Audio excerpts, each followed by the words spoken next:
the peaceful neighbourhood of Gateshead, Newcastle, a brutal crime would shock an entire community. The victim? A young woman named Alice Ruggles. The prime suspect? Her ex-boyfriend, Harry Dillon.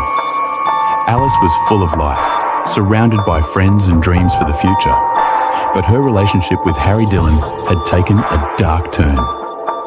After their breakup, Dillon began a disturbing pattern of behaviour: incessant calls, messages, and obsessive stalking. Alice's life became a living nightmare. Frightened for her safety, Alice reported Harry's harassment to the police.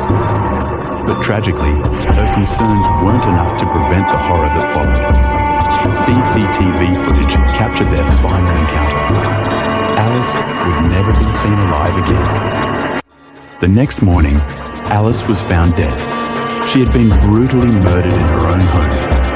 All evidence pointed to one man, her ex-boyfriend, Harry Dillon. He was immediately brought in for questioning. The first hour of investigation, often called the golden hour, is crucial in homicide cases. Every second counts. For Alice's family, the emotional toll was unbearable. Their daughter was gone, and all they wanted was justice. Forensic experts meticulously combed through the crime scene, gathering every piece of evidence that could help link Dillon to the murder. A critical discovery was made. Alice's blood was found on Dillon's belongings. This was the breakthrough detectives were looking for. A critical discovery was made. Alice's blood was found on Dillon's belongings. This was the breakthrough detectives were looking for. Piece by piece, detectives built a timeline, reconstructing the events that led to Alice's tragic death.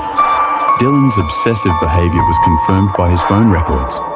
Dozens of calls and threatening messages were sent in the days leading up to the murder.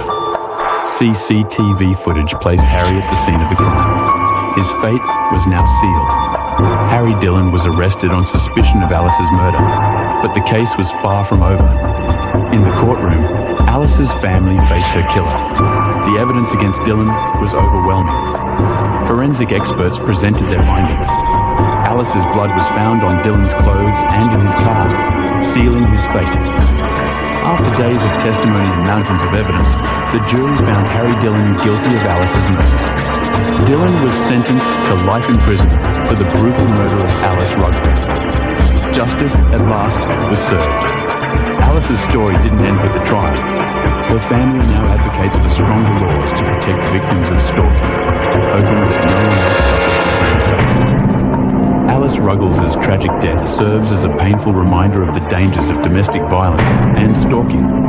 Her courage in reporting her fears should have saved her, but it was too late. We can only hope her story leads to change.